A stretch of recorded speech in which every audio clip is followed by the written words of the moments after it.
Hello, welcome back to another episode of the podcast. I'm doing this in the morning and there's a lot of noise on the road. I can hear people I don't know what it is. It sounds like language has devolved into just grunts and noises, and especially when I'm sort of observing it from where I am sitting right now, I can hear it on the road. I don't know what's going on with human beings because it's just like all the progress we made over thousands of years is just suddenly going overnight.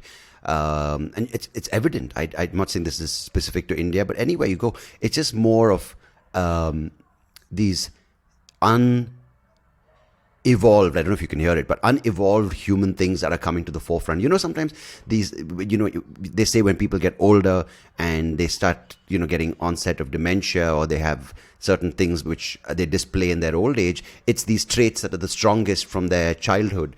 And some people are happier, some people are fighting with everyone around them, their caregivers. Some people are grumpy, some people are lighthearted. I feel just like that. There's a sense of humanity kind of just picking up these basic traits, which is this idea of kindness, the idea of kind of unity, the idea of compassion, consideration, whatever you want to call. I call it the Jay Shetty lubrication, which he kind of slaps on his thing and just goes, oh yeah, 8 rules for jizzing, whatever. He's a good guy, I heard. I don't know. But those kind of points that, everyone is like compassion, radical self-acceptance, all these things. I think they're good, if you do it, you do it. I'm not saying right or wrong. But it's even too much of that is a hard pill to swallow, right? Like, oh my God, I just got back from a retreat. Everything just seems so loving. Everything just seems so lively and everything. The world has a different hue to it. I mean, fuck you.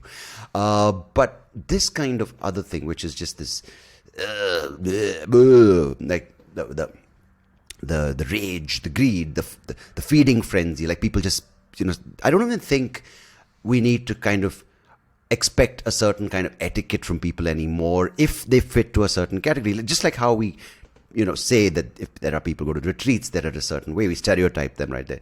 We say hippies, or we say they wear khadi, or they wear hemp, or whatever the material that is woke with these groups. Just like that, I feel we need to just make people into groups and let them do their shit in that. Like if you belong to a certain spiritual awakening group, or you believe you believe into a certain philosophy, then you kind of are allowed or not allowed to do certain things. Like you can wear a certain set of clothing, you can eat a certain kind of food, and no one will judge you because you know what, you belong to that group. If you are these predominantly shoving food into your face, fighting and kind of greedy bastards, then I think just do away with cutlery when these people are allowed in certain things like buffets. Fuck it. I think this will be fun. It's a fun idea for a show. It starts as a normal buffet on a Sunday afternoon. It's a brunch that each person pays for, right? Oh, wow, welcome to this place. We have a 12 to 4 o'clock. And guess what? We have a kids menu. Fucking brilliant. And guess what? Today it's only whatever the currency may be. 1 rupee, $1, £1, €1. Oh, wow. We struck gold, baby. We struck gold. The husband and wife thought, shit, we should have made more kids. And 1 rupee per person, $1. No, for the whole family. Oh, fucking brilliant. Oh. And guess what? If you're lucky, we give you a refund. Oh, they just, the husband's just like, oh, he's like gone to a pot and he's taking a dump. He's just so excited. And then they walk into the buffet hall. I call it the arena. And there's just one dish. And everyone is competing from that dish. There's no forks, there's no spoons, there's no knives, there's no plates. Everyone from the father, wife, kid, to every other family there. Because now fucking half the city's landed up there. Because they all call you, dude, 1 rupee, man, can't believe $1, you can't believe it. Oh my God, might even get a refund. I'm just going to multiple accents because this is crazy around the world. We're showing multiple screens simultaneously. Oh, this is great. And then, ting, ting, ting, ting, the bell rings. Ooh, wouldn't that just be delectably delightful? And then you have you have a screen or a mirror, and other side you have the people who get full on spiritual seeking, on spiritual ideas, on spiritual discussions. And they are sitting across the screen judging these people for being materially attached to their mortal existence and not being able to transcend the idea of living beyond what this life has to offer and seek into the universe the power that it holds, to be one with the consciousness, the creator, the energy that thrives within all of us. Oh, and then what we should do? We should tell these guys after they feed and the slaughter and the thing is over that, you know what, if only you looked across the screen, the people there, the spiritually enriched, have all the food that they want, but they can't. They don't want to eat it because they are denying themselves the material satisfaction that is the shackles to their existence and preventing their soul from exploring the universe and what lies beyond. I think this would be a fun show. I don't know, but I think it'll be, this is a good name if you would like video games. One of the, I never got onto video games. I think maybe played 3 in my own life. I think what's called Dangerous Dave on a PC. I attempted to play Mortal Kombat and Streets of Rage on a Sega, which my friend owned. And I played a little bit of Halo on Xbox when I was at university. And the biggest thing I fucking did was once I was stoned and I mistook the heater in his room for the Xbox, and I was never allowed to live it down. They're like, oh my God, oh my God, mate, this Indian guy thought the fucking heater is the Xbox. Yeah, piss off. Yeah, I think the show can be called Immortal Kombat. How do you think that? Hey, that's a good one. Hey, that's a good one. That's a good one. That's a good one. Hey, you know the worst is sometimes I hit the entire, I record, and then I go back to the recording and it's just glitched over. It's so annoying.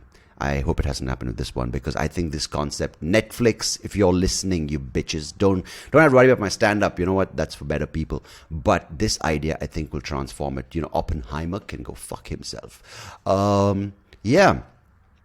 I don't know, man. There's a lot of talk about this Barbie movie, right? Barbie. Oh, Ken. Yo. I think the problem is you allow sociologists to make movies. This is what happens. Fucking... not Oppenheimer, I haven't watched it, but the subplot, the layers, the inclusions and the exclusions and the narrative. Like, fuck, what happened to Barbie having nice tits and just people enjoying that? And Ken, fuck. And I'm brown and I'm visually impaired, and I'm a sociologist, woke person's wet dream. But I'm telling you, fuck this. You need to have entertainment for entertainment value. Comedians don't have to tell messages unless they want to, and jokes are fucking jokes. And there, I said it. Anyhow, before this podcast gets cancelled, before it even gets what's the word for opposite of cancelled? Commissioned, let me talk about today's guest, because Beverly Willett is my guest today, and she's the author of the book Disassembly. I can never say that word. Disassembly Required. It's a story of her life, about how she restarted and had to basically restart after her marriage ended. She moved away from everything she knew, from the job she knew, from the home she loved, from the family that she really, really tried hard to save from. But she lost the marriage ended. She moved away to another city, started from scratch, and rebuilt her life. And to do that, she had to understand the process of disassembling who she was, what made her, what made her tick, what she wanted out of life, and so much more. And she joined me today on the episode to talk about that journey, talk about the book, and talk about the process of disassembling. Fuck's sake, say it right. Sorry. Disassembling, and what that involves, and how that is transformational, and how she applied that to her life. Well, Beverly, if you're listening, I really appreciate you joining me. And to all of you listening, let me know what you think about my Netflix idea, or whichever OTT platform is smart enough, futuristic enough, and accepting enough to think of Immortal Kombat. Fight! Well, as always, I appreciate you listening to the podcast. Till next week, goodbye, God bless, take care of yourself, my friend. Cheers.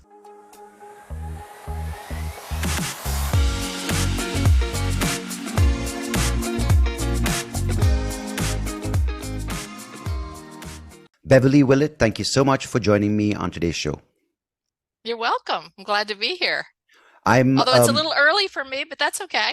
Hey, yeah, I was going to thank you for that, because with these time zones, it's one of us on the receiving end, right? And sometimes I've done it at 12 in the morning, and I'm just like, this is not This is not me kind of being attentive, and I appreciate it. Like some people are morning people, some people are night people, but I try to get a time which works for both of us. So I appreciate It's you fine. doing this. And so, yeah, you were saying, so you're right now in Savannah, Georgia, and you know, and that's the thing, I'm on the receiving end again. Usually I'm the one sitting in a hot room because it's summer and you can't put on the fan or the air conditioning because it just sort of interferes with the sound. But it seems that you're on that end today. Oh yeah, yeah. The AC upstairs went out, so I'm waiting for the repairman. But I don't think he's gonna come during the podcast, so but That's fine. soon. But We can get him on here as well. It's fine. But lovely. So there's such a story that you've lived through, and the story that you share in your book, which we'll of course talk about in a while. But I'm interested by this word you use, which is disassembling. Sorry. So could you maybe talk about how you use this word to describe your experiences, or more importantly, your willingness to shed that past and the willingness to look at a future, and um, maybe talk about the word and the concept of disassembling in that sense. Because for me, when I hear of disassembling, and maybe it's conditioning. Many people might think disassembling is a negative thing where you have to fall apart, you have to right. bring it down, you have to tear it apart. But for me, when you say disassembling, I think of the word unlearning, because I feel that resonates with me when you say this. So could you talk about it, please? Sure. And it wasn't something that came to me right away when I was going through this process. And for your listeners, I'll just give you a 2 minute, my background. I really achieved what's called the American dream. So here it is, Independence Day. I achieved the American dream. First in my family to go to college, became a lawyer, met the man of my dreams, the 2 kids, the career, the money, the house, all of that. And then it came tumbling down in one moment when I found out that my ex was having an affair. He sued me for divorce. I wanted to save my marriage. That wasn't possible. And then over the course, of these years, I really hadn't been dealing with my grief of the loss of all of this, and there were no good jobs, so my career kind of tanked, and then I eventually had to sell my house, and that was like the capstone of our dream. I mean, that was like the home. It wasn't just a house, it was our home. It was where we had raised our children. There was so much meaning attached to it, and all the things in our home that we'd acquired over a lifetime together, so many stories. And then the kids went off to college, and I felt like, whoa, this is going to be the last thing that's going to completely take me down. Mm, Selling this, I'm gone, I'm done, I've had enough. And it wound up being the thing that totally freed me and allowed me to start my life over again, allowed me to heal. And so so that's sort of the background to disassembly. hmm And what I realized is that, I had a friend who came over to help, and she's like, just get rid of stuff, get rid of stuff. And somewhere in my brain, I knew that was my intuition told me, no, you need to make peace with everything. You need to go through and sort of have a life review of everything in your life, every piece of everything. And so what I understood in this whole process of doing that is that I understood, in order to start over, I had to grieve, but I sort of had to take apart everything that I had constructed over that 20 years that we had been together. And then there was another, after the divorce was final, there was like another 5 or 6, 7 years. I can't even remember the numbers anymore. They add up. right. Um, because in order to sort of find myself again, in all of this process, I've been a mom, I'd been a lawyer, I'd been a wife, all of these things. I would always be a mom, but the kids didn't need me every day. They were going off into their own worlds. I wasn't a lawyer anymore. I wasn't a wife anymore. And it was like, well, who am I? My friends said, you can reclaim your life. Well, in order to reclaim my life and find out, well, who was I before all of that stuff kind of clouded my life? And I was basically just running on a treadmill in motion to just raise the kids and pay the bills. I had to take apart everything that I had constructed in my life. And so that's where the disassembly comes into play. And in the process of doing that, I mean, it started out basically being decluttering. You know, there's this Mm. buzzword we have of decluttering. It started out being decluttering, you know, making space so I could show the house and make it look good. But what I sort of understood as I was doing this process is that I was shedding the things in my life and all the layers, and so that I could sort of see myself and see who I was, without all of that. And then once I had done that, I could sort of say, well, here is who I am. And then it just sort of totally freed me. And to the point where um, whenever I add something else back in, I'm really careful about, ooh, do I really want to do that? Mm. Because I don't want to go back to that heaviness. It was the feeling was a real, what I realized is that I felt so heavy. I felt so burdened. And it wasn't just by stuff. I mean, stuff did burden me, the acquisition of stuff, but it was also the acquisition of all of these things that I put such stock into that I thought would last forever. And I had such attachment to that, to those dreams, to all those things that were supposed to make me happy and fulfilled and right off into the sunset, you know, and Mm. nothing would ever be wrong again.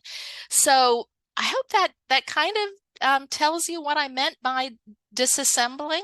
And I think Yeah. that was required, as I said. So that's the second um, title in my book, Disassembly Required. I Yeah. think that was necessary. That whole process was necessary in order for me to grieve finally, and then to heal and build again. You know, I definitely, it's so difficult to disassemble what you've put together. And I think it's truly remarkable to come out on the other side and hear what you've just said. But you're not alone when it comes to what you did, right? Putting stock or putting all those values into those things that people, maybe society at large over time told us to do.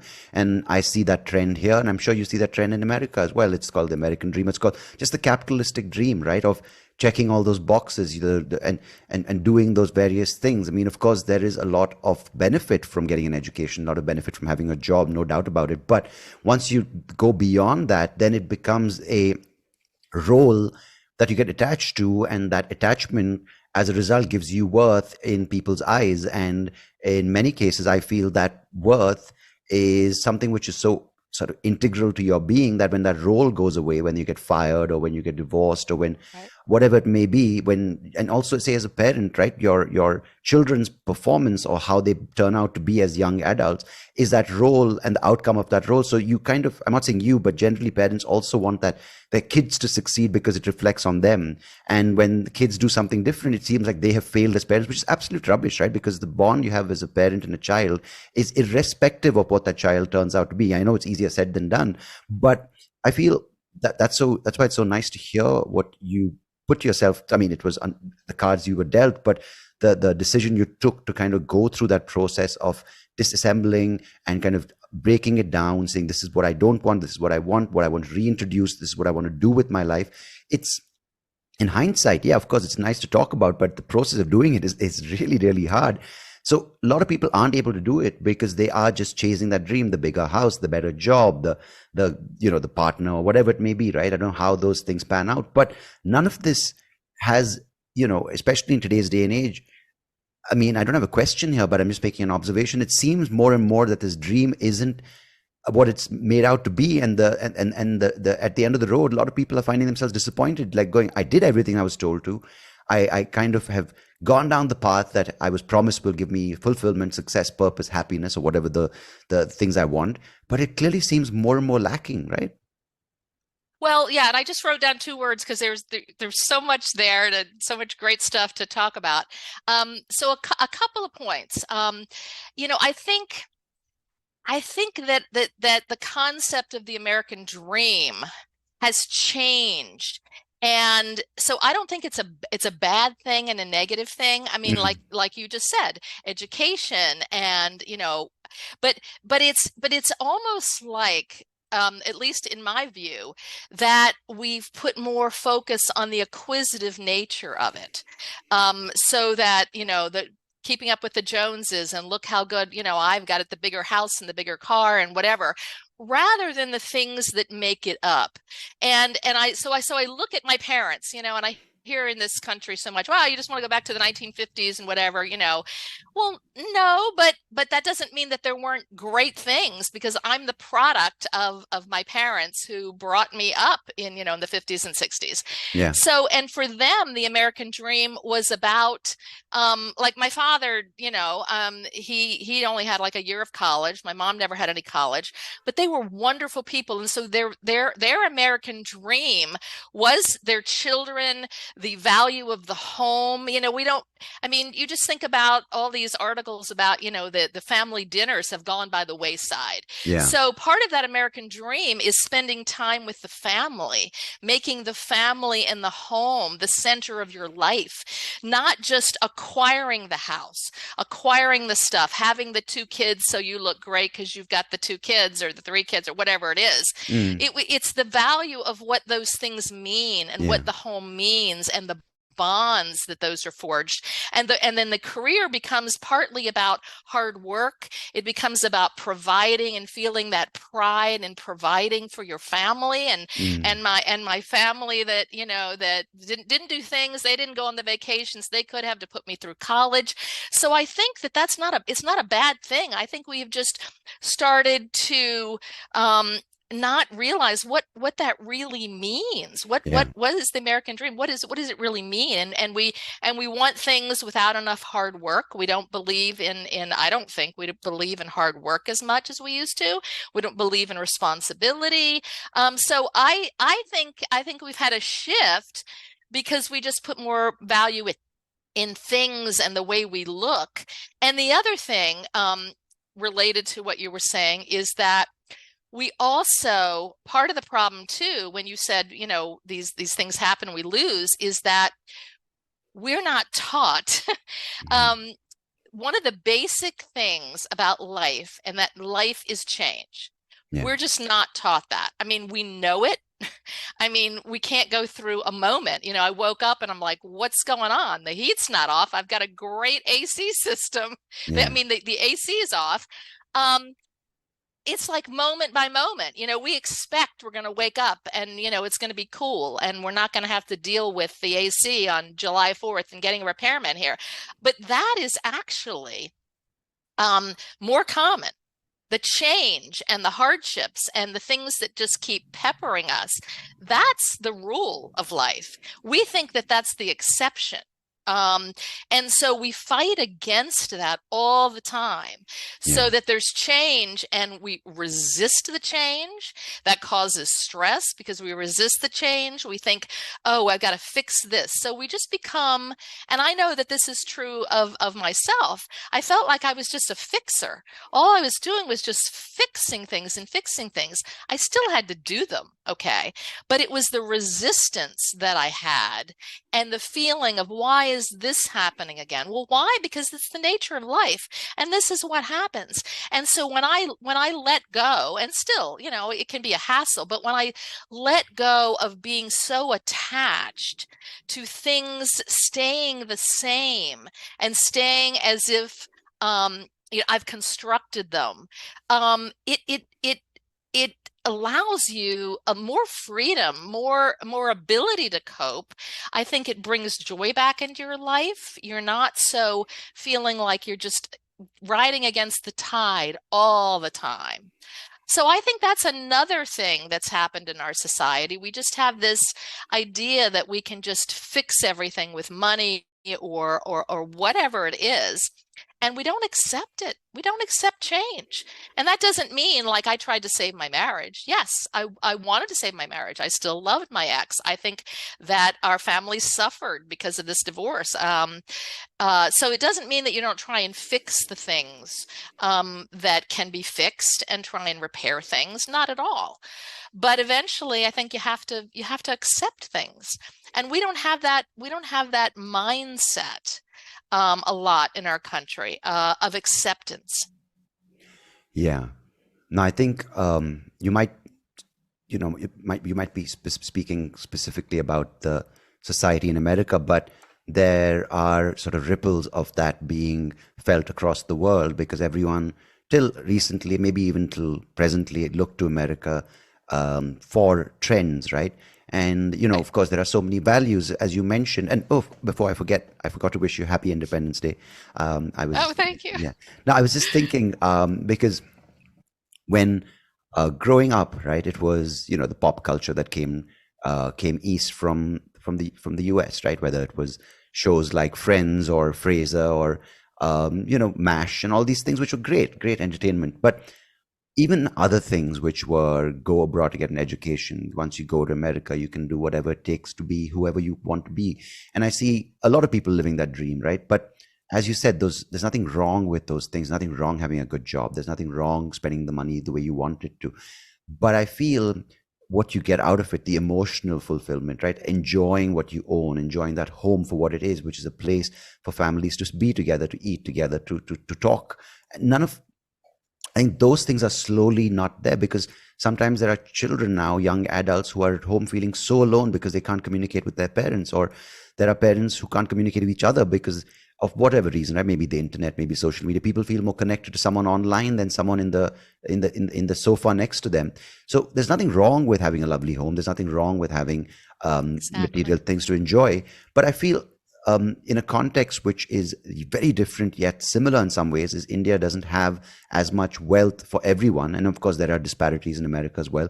But I see this in the middle and upper middle class, and even in the people who have money, is that the the ability to enjoy it, enjoy the money you have, enjoy the job you have, enjoy the home you've made with yourself.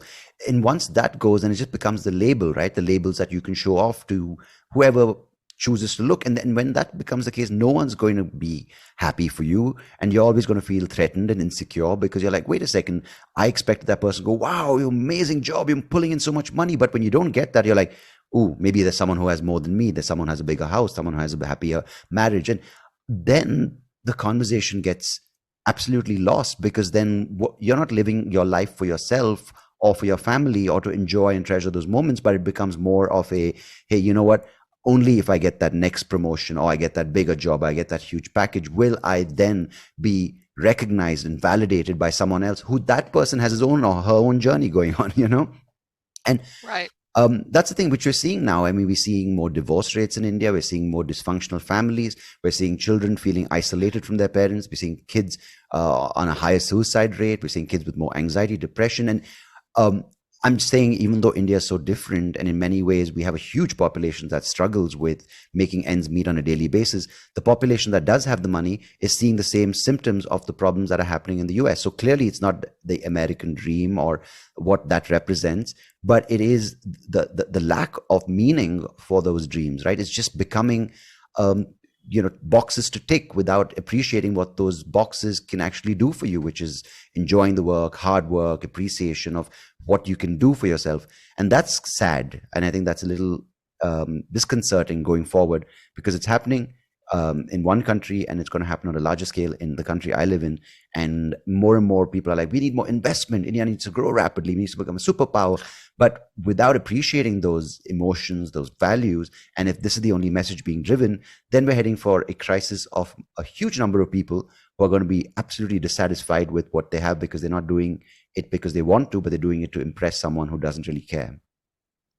Well, yeah, I mean, and you said a lot there, and I think I think you're right about, we can talk about globalization and exporting of all American stuff. And I mean, I just came back from Poland, and it was just wonderful. And then I, came back to the first American airport, and it was just like all McDonald's and, all these it was just like, oh, I don't want to see all these things that everybody thinks are great, Yeah. because I just had wonderful food and now I'm back to like, I'm sorry, the garbage. Yeah. Um, Yeah. and so yeah, I hear what you're saying, and I think that so, I mean, we can really get into philosophical stuff here and about that we've lost this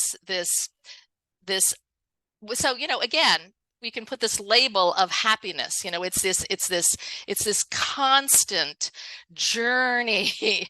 after happiness and finding happiness, because that's really what it is, because I believe that we are all the same inside and we all want to Mm. be happy. I mean, I think that can make that universal statement. We Yeah. all want to be happy. And so all of these things that you're talking about are a means of trying to be happy, because that's Mm. what we all want. We all want fulfillment. We all want to be happy. So we've missed our way in terms of what that happiness is. And I'm Catholic. I could get into talking about religion because I have my personal view of happiness in terms of my faith. But I think bottom line, it comes to, if there's a universal thread to that's beyond religion, it's inner peace. It's finding that inner peace. And so finding, going to this trap and that trap and whatever, and we keep recycling basically through the same kind of things that we do, the acquisitiveness or whatever. We try this, we're not happy with that partner. Well, it's got to be that partner. It can't be something I'm doing or the way that I'm going about it, because it can't be me. It's so we look for things outside Yeah. what's inside us. Yeah. And that's really what the problem is that we're looking outside ourselves for things to solve our own discontent and unhappiness inside. And that's really, I believe, what's happening. And I mean, just like, and I'll just talking about it, the culture in India, and I can see that. But I just got back from Poland, and I'm sure that there are parts of this happening in Poland too. But Yeah. I didn't see it. I didn't feel it. I was like, oh gosh, I could live here. I mean, it was wonderful. I just felt like, and we learned that, certainly there are some people that are well off, but we learned that most people, like in the cities, live in like two rooms with their Mm. families, Mm. 2 rooms, and these people really didn't seem unhappy. We were at this monastery, which is the famous pilgrimage site in Poland for the where the Black Madonna is. Mhm. And so we went there one night because apparently at the end of the day, the monastery, they put a veil over her and then they shut the monastery for the night. Okay. Mhm. And so we thought we were going to see this, and we're there for like an hour, 2 hours, 3 hours, 4 hours. Everyone's singing the rosary, they're singing. I mean, hundreds and hundreds of people have filled this place. And we finally left because we had to move on with the tour the next day and whatever, and we were exhausted. What we learned is this was an all-night vigil. So occasionally there are these all-night vigils where people just sing and praise their hearts out. And it was, to be in this place was amazing, to see these people. It Right. just so um it exists, and it just felt like, there are pockets. I felt like I just want to take this little pocket back with me Yeah. to the US. I want people to experience things. Another thing, this is going off onto a tangent, but I think that's the way your show Yeah, is absolutely. that is that I go on retreats. I started going on silent retreats Mhm. oof, 15 years ago, and I try and go on at least one a year Is this sort because I of the feel like, Vipassana kind of retreat? well, it's not a Vipassana, and I Okay. really would like to do a Vipassana. It started out being Buddhist, and I and Mhm. I have a background where I studied Buddhism for like a decade and a half. Okay. So a lot of my, you know, the things that I talk about are informed by the things like attachment that I learned studying Buddhism. So it started out being that, and then I started going to Catholic monasteries and Right. doing silent retreats, basically to just get away from the noise. Now, I know I can get away from the noise in my own dining room here. Yeah. I know that intellectually, but sometimes I really feel like I have to get away from the computer and the phone and then just go out into the woods, Yeah. Yeah. really, and hear myself think. And I think that we don't hear ourselves think, and we need to be able to hear ourselves think because so much is coming at us. I mean, whether it's social media, whatever, and it takes a lot of determination to shut it off. Because it just feels like it's just constantly. I mean, I go pump gas and I'm pumping gas and there's a commercial there on the screen while I'm pumping gas. I don't Yeah. want to hear that. I don't want to see that. So I put the thing on and then I go stand away but we are assaulted 24/7 by this Mm. stuff. And it's wrong. There ought to be a button where I can say, no, I don't want this. So I go on silent retreats just because I need to check back in with myself. I have to hear myself think. I want to read a good philosophical or religious text. I want to hear what God is maybe saying to me Yeah. because I can't hear. So I think that's part of the problem too, is that we don't have a way of finding that inner peace and that silence within ourselves, and listening, because that tells us so much. It's so rich. It's so I spent interesting. that last year in my Yeah. house practically alone going through stuff. So, my daughter helped and a friend helped from time to time, but mostly it was me in silence. Mm. No, it's so And I interesting you think that's mentioned really that important. because a friend and I were talking exactly about that a while back about how there is the power, there is the divine connection, there is the universe that is giving you all these uh, things coming your way. And we sometimes project, right? Saying, I want the universe to give me this. We project our desires. I want this for myself. I want this to turn out in this particular way. And we were just saying, maybe it's that everything is there. It's just that we've created so many barriers, so much noise, so many layers that are coming between who we really are and what is really there for us. But we instead put all these other things of like, I want this manifestation, this positive, Yes. visualization or whatever. That's the strange thing, right? When we are, um, when we are constantly so distracted with trying to project what we want, we're unable to kind of stay silent and receive what is due to us. And actually, when I say due, I don't mean that as a sense of, oh, I deserve this, but each of us, what makes us unique is the fact that we have to live a life that is only what we can live, right? If I try to live your life, I'm going to be dissatisfied. If you try to live my life, you're going to be unhappy or dissatisfied. So I think and I think that's the thing which I have a problem with the messaging, is that there are a few examples of what a perfect life, what a good life, what a fulfilled life looks like, and everyone is seeming to run after that. And as a result, we have this crisis where everyone's unhappy, everyone is anxious, everyone is dissatisfied, everyone is has no meaning in life or no sense of purpose. But they still use the word, right? They use the words authentic. I found my purpose. I found my calling. But it's, again, as you said, nothing wrong with these things. But when you just Right. pursue the label without actually feeling what that experience holds for you, then we end up with this.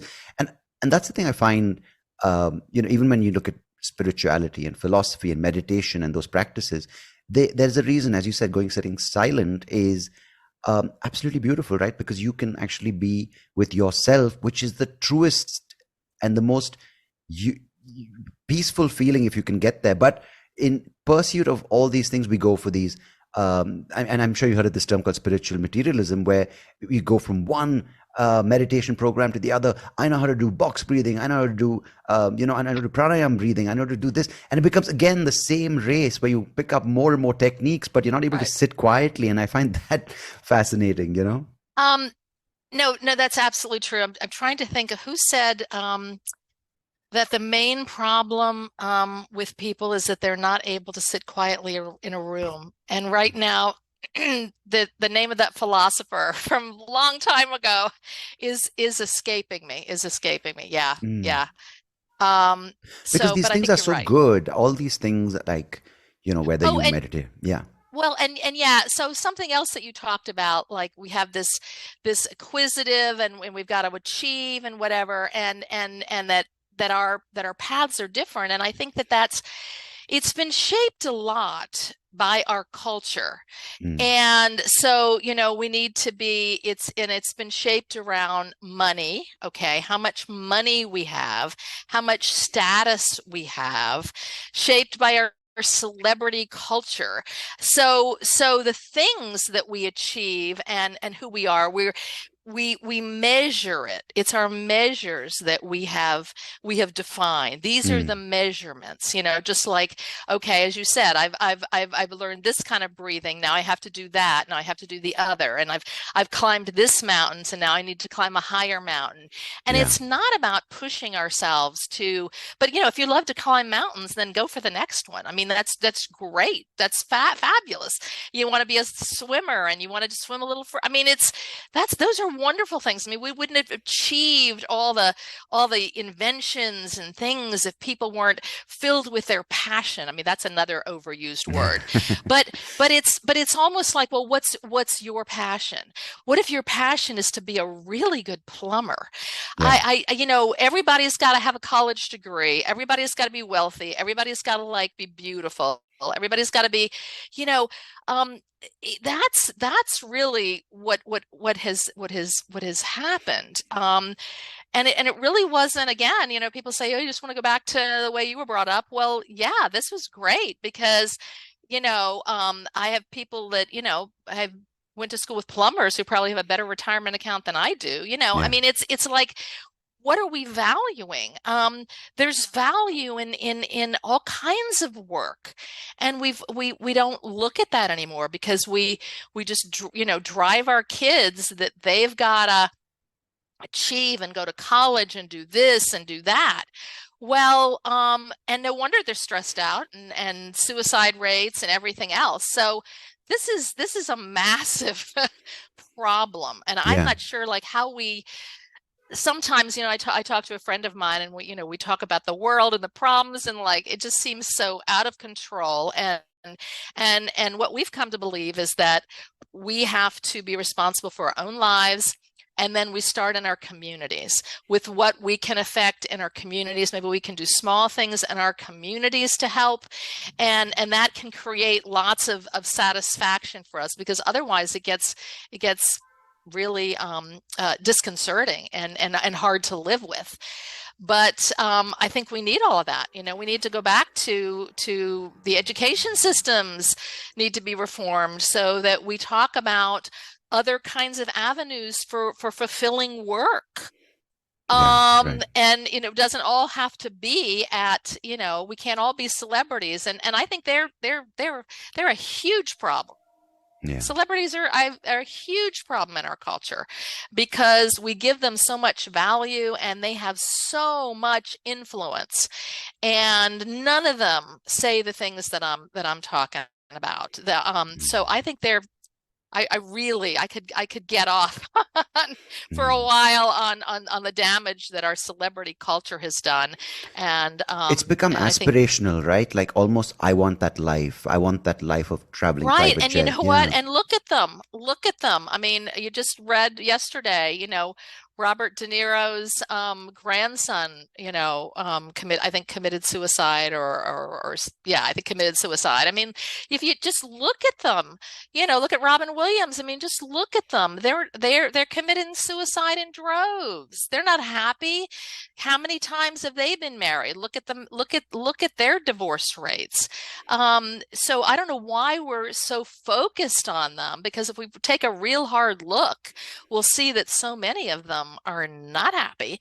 And the ones that seem to be like okay and stable, we'll look at them. They're, like Tom Hanks, who's been married forever. So look at the ones that are happy and that are doing well. They have different values. Yeah. They seem to have drawn, um, from the industry what they want, which is their love for acting or love for these projects, and they don't just wildly go behind the dream of fame and celebrity, but they take from it what they enjoy, and they also balance that with what they want from life, because they kind of semi-detached from the role, quote unquote, of actor and celebrity, but also, yeah. And I think that's something I find interesting, because see, you had all those roles going for you, and the roles that you studied for, you worked for, and you ended up with success in those spaces, right? Like, if you look at it from an outsider's point of view, you had it all. You had a husband, you had a happy marriage, you had two kids, you had a house, you had a job, and someone would be like, "Wow, I'd love for that," right? But I'm interested to know, when those roles were taken away from you, and in some cases forcefully, right? You had to sell the house because there was no other option, and you lost your job. You moved from Brooklyn to Savannah, and your kids moved away from home. Of course, that was by choice; they went to study. But what I find is, when many people are faced with that, it just breaks them. And yes, of course, I don't know, put words in your mouth saying that you weren't broken, but I want to understand, um, how do you, when you have all that money and you have all that thing, that comfort to go back to, what were you facing when you relocated with absolutely no foundation or no sort of safety net, when you moved from Brooklyn to Savannah? What was your thought process? Because uh, someone like me sitting here right now, I'm comfortable. I have nothing to worry about. But there's always this thought going, where's the money going to come from? When's the revenue going to come? Because I've taken a break from stand up after many years. I don't really have a job. I'm sitting at home, but it's the most lovely place I've been in many, many years, because I have a 1-year-old baby. I get to spend time with her. I'm at home. I record these conversations. Congratulations. Thank you. And I love having these conversations, because it helps me um, feel, one is learn about myself, but also understand someone else's point of view, empathize with someone else's situation. And I love it. But still, I'm reminded of that, at the back of my mind. You're not earning money. You're not going behind that dream. There are people who are already outpacing you when it comes to success. And I try to avoid it. And you mentioned this, that, sorry, I'm combining a couple of points that we spoke about. That's But, okay. sometimes when you have so much noise and you have so many of these messages running through your head, I was talking to my wife about this, how sometimes when you wake up in the morning, you have to put that much more effort, whether it's through positive thinking or meditation, just to feel like you're starting at neutral. Because so many times you're starting 10 or minus 10, minus 20, and you just feel like you have to make that much more of an effort just to feel good about yourself? No, I do. And so let me talk about first about this, and bring me back to another point. Yeah, absolutely. But I'll talk to you about moving to Savannah. So, I did sell my house, and I was able to have, make some money off the house, and so that did give me a foundation to come here Mhm. and start over. Okay, I couldn't have survived on that in New York, because New York was just too exorbitantly expensive. Yeah. So practically speaking, unless I could get a high powered job again, and then basically get on that treadmill of basically going to work in order to pay the mortgage, Yeah. I mean, literally, that is the life that I would have been leaving. Go to work in order to pay the mortgage, come home, sleep, get up, do it again. Okay. Um, I didn't want that treadmill, even if I could find that super job. Yeah. So coming to Savannah, where the housing market was not incomparable, I could live much more modestly here, and I live much more modestly here. So Mm. that allowed me the financial foundation to start over. That's the first thing that Yeah. that that I need to tell you.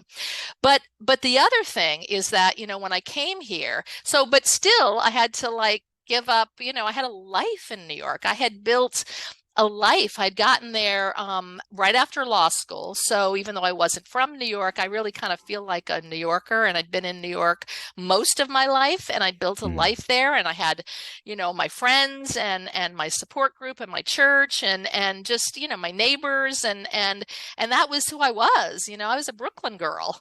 Yeah. And so there was the identification with all of that as well, which was really another thing that I didn't mention in terms of the labels and the roles and everything else.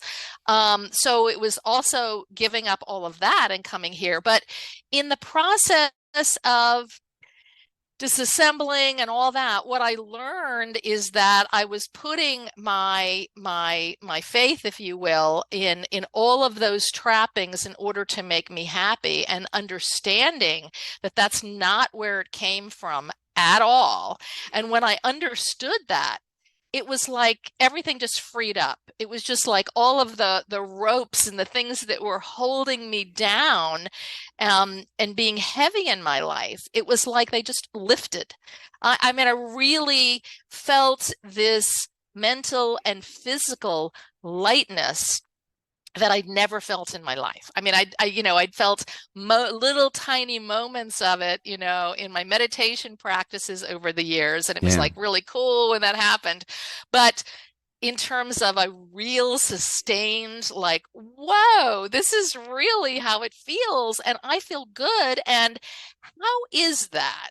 Because it's counterintuitive, right? How is it that I'm feeling really happy? Because, I'd gotten to the point where, you know, negativity, and I remember my ex saying, "Oh, you're negative," and whatever. I was like, I'm one of the most optimistic people I know. I realized that, and discovered that when all of this heavy stuff was off.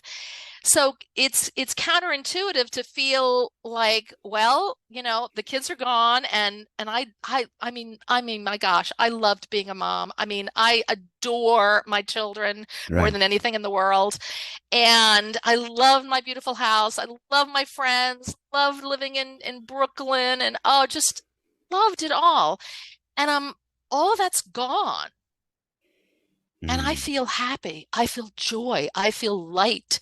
That's like counterintuitive. And Yeah. and I think that's another reason why we all hold on and keep trying to fix whatever we lose and get it back, or get it better, or whatever, because we can't sit with the pain. Okay, that's because initially there is this pain until you can let that pain kind of dissipate and dissolve and be with yourself and start thinking about these things. It will go away, but you've got to go through that fire. You've got to go through that hard suffering. So we don't want to do that. We're pain averse in the United States, a Mm. lot of us, or most of us. So we don't want to go through that, which is why we just keep running like a hamster in a cage. But so once all that happened, I was like, wow, I feel really free. I don't feel scared anymore. I don't have this fear of loss, and what's going to happen to me, and how am I going to survive, and how am I going to go on. And it was like the world just opened up. And so initially, I didn't have a plan, okay? So I thought, well, I can't see how I'm gonna live in New York, and I'm not gonna take, what I've made from the house and just throw it all away in high rents. Yeah. But I don't know what I'm gonna do. I really don't know what I'm gonna do.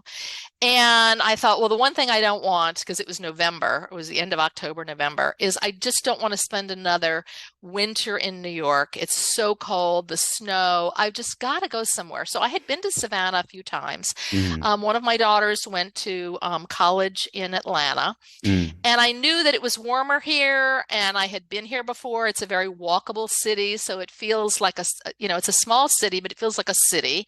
Yeah. And I love to walk. So I said, you know what? I'm just going to go and see if I can get a rental for a few months.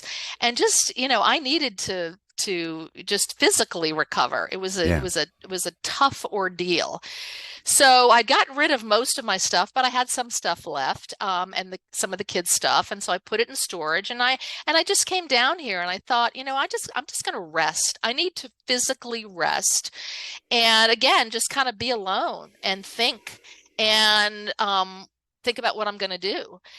So, as I said, I didn't have any contacts, didn't know anyone, didn't, have a job, didn't, nothing. And so after 2 months, I thought, well, I'm not going to go back. It's still cold in New York. Yeah. And so the people I was renting from, they had someone else coming in. They helped me find a new rental. Hmm. And then I found another one, and I was just like, oh my gosh, I feel really good here. Yeah. Why don't I just stay? Like what is preventing me from staying? By this point, I realized, that I wanted to build a writing career. I had been writing for a while. Mm. And this was my dream. I mean, in terms of reclaiming my life, part of this process of disassembling, okay, allowed me to find all these things in my past, where I had wanted to be a writer since I was a kid. And I was like, what? Is that really been what I've wanted to do? And how did I get off this path? Yeah. Yeah. Well, if I stay in Savannah, I can afford to try and do that and do what I have found that I love. So I just wound up staying. It just happened, and it felt so natural because I didn't feel scared anymore. I really didn't feel scared because I'm like, well, we can talk in a minute if we have time because there were a lot more worse things to come. But which I think going through this whole process prepared me for, because it allowed me to understand that this euphoric feeling that I was feeling too, that wasn't necessarily going to just last, and I Yeah. was going to go off into the sunset as I got older, and there were other things that came up in my life, Mm. and it was a good foundation for, like, when those things did happen, for saying, oh, see, don't forget, but you've learned the skills to be able to get through it and understand it. And that's a beautiful message, right? I think it's great that you have that feeling of lightness, but there's this other side of the story going, once someone like you goes through that, then everything else is, as you said, it's all just, sunshine and rainbows, just like, wow. But it's not, life isn't that simple. It's not that black and white, right? You will have these, but it's the way you approach life that gives you the strength to deal with change, to deal with the ups and downs, to deal with the fluctuating emotions. And I think that is so important for you to mention. Thanks for doing that, because otherwise everyone thinks, oh, once you have an ordeal like that, then you just come out of the other side strong and you can take life by the horns, and these typical self-help kind of messages. But it's not, need not necessarily. Exactly. Yeah, it's not always positive, but you're able to deal with the negative in a much more balanced way. Yeah, I mean, I think that's it, because we just feel like it's all solved now, right? We've Mm, solved it all, and we've figured out how to solve it, and that's it. No, it is the way life is. And so it becomes about accepting that that's the way life is, and that you're not going to get knocked off, your roller coaster. You're just not, because you understand it. yeah, yeah. You understand what it is. And if you understand it, then you can sort of ride the waves and know that, you have the ability to cope to get through the other side. Mm.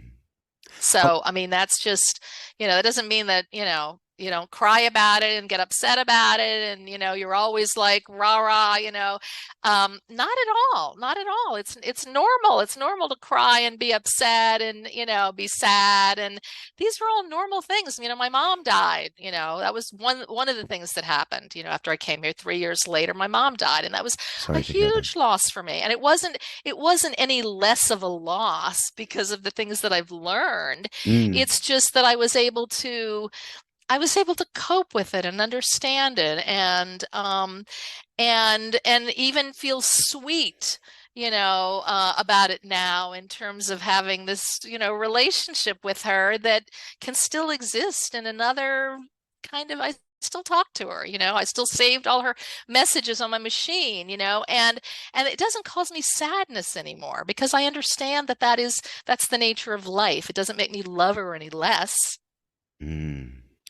That, I mean, it's so, I can't imagine what you must think, but it's so amazing that you can feel that way. And I think that's the thing, right? That sudden loss of everything that you knew and you're prepared for has given you a new way of, kind of dealing with whatever comes your way and saying, you know what, I will appreciate it for what it is. And it's not easy. And as you rightly pointed, and not no one, and none of us want to go through that period of suffering and pain after something like this happens, because we want to stick to the old patterns. We're like, you know what?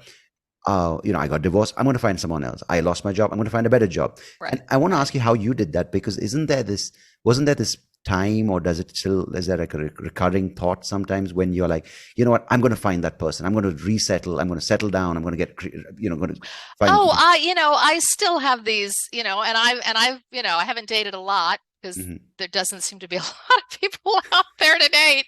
But I have, and um, I would like to, but my happiness doesn't hinge on it. Right. That's really the key. Yes, I would love to have a partner, and I'd love for someone else to have answered the door and deal with the AC while I'm trying to talk to you, a minute ago. Um, and I think, having another hand, I was sick last week and I still had to go get groceries. Mm. Absolutely. There's beautiful value in relationships. I mean, despite what happened with me and my ex. So yes, yes, but my happiness doesn't hinge on it. And if my happiness hinged on it, well then I might as well just call it a day, because where's the hope in that? Where's the hope in that if your happiness hinges on it? And one thing I want to just mention really quickly, about the suffering, because it's just something I thought of, and that is with the things that I went through, with my mother passing away, with some health problems that I've had in the last few years that are pretty awful, Oh, is sorry. that Okay. I have it has allowed me, you tend to focus on me, me, me.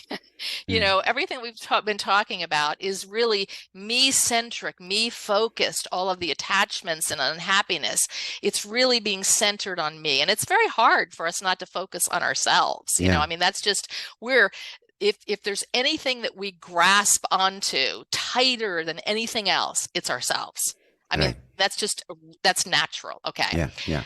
But going through the suffering um, has allowed me to connect with other people.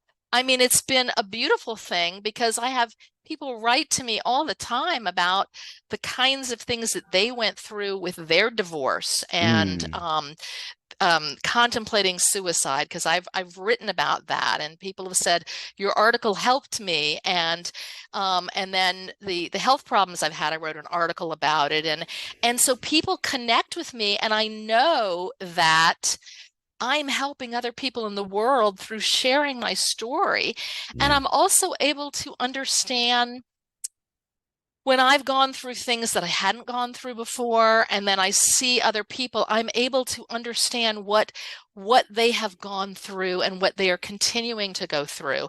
And so therefore my heart is able to open up. And I think that's part of the problem with all of this suffering, is that it can just open up our hearts. And for me, I think that's the most important thing, is that we use it not to go further inward in terms of shutting ourselves down, Mm. shutting our emotions down, because it can really just kind of feel all consuming, like it's just going to consume us. And that's natural, but to allow it to open our hearts can also then start to provide a purpose in your own life. And so all of this, with the writing I've done with my book and the other writing that I do, has given me another purpose in life. When I came here, I was also on the homeless board here in Savannah. Mm. I was never truly homeless, but in a way I felt, I'd lost my house. So I wanted to get on the homeless board and help, get some affordable housing for the veterans here in the community. So all of this really was a pathway to opening up my life, because I allowed it to. That's really, really quite remarkable to hear. I want to ask you one thing, Beverly, before we wind up. So, after Okay. what you went through with what we've spoken about, has that changed how you view and value relationships? Whether it's a friend, whether it's someone in the family, whether it's someone you look for in a partner. How do you view relationships? Um, Hmm. Well, I don't think that I value them, that I had not valued them before. Sorry, let me So I rephrase don't, that. What do you yeah. look for, or what do you expect in a relationship when you're meeting Oh, someone? okay. Yeah, Okay. I can answer that way. So, I mean, I tend to, I've always really valued my relationships and my friendships, and probably to a fault, because I've had my kids say to me sometimes, "Why are you still friends with that person? They don't treat you well." And I'm like, I didn't even see it, because I'm right. trying to look for the good in people. I Mm, tend to try and look for the good in people and give people like one more chance than maybe I should, to my detriment. But that's just me being positive and optimistic. Um, but what I do look for in a relationship more probably than at other times, because I'm really sensitive, and that is I want my relationships and the people that I'm whether it's friendships or whatever, I need trust.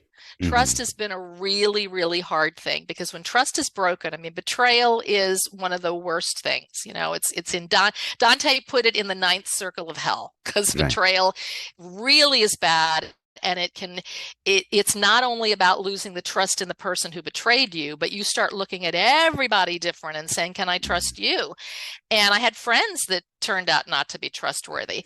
So I really need trust in my relationships. And that's a hard thing for me sometimes to deal with, to want to be optimistic and trust, and then really be intuitive about trusting myself when I see something, and saying, you know what, I'm not making this up. There've been a few things that have happened here, and this person really doesn't ring true. It doesn't ring true. Mm, And so I will maybe not put as much effort into that relationship, because it's not good.